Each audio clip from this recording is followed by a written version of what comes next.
তা আমাদের নবীজি জিজ্ঞাসা করবে আল্লাহ হিসাব কিতাব কিভাবে নিবেন? তা আল্লাহ বলে সবাইটা যেরকম নিব এরকমই নিব।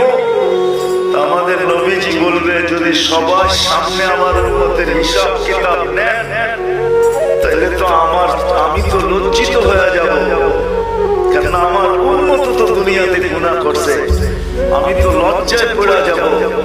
তা আল্লাহ জিজ্ঞাসা করবে তাহলে কিভাবে নিব?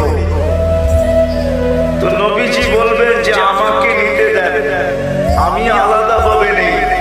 আল্লাহ প্রশ্ন করবে আপনাকে যদি নিতে দেই তো আপনিও তো আপনার উম্মতের গুনাহগুলা দেখবেন, তখনও তো আপনার চেহারাটা লজ্জায় ছোট হয়ে যাবে যে তোমরা আমার উম্মত হয়ে এই গুনাহ করলা, তো করলা কি করে, ঠিক না?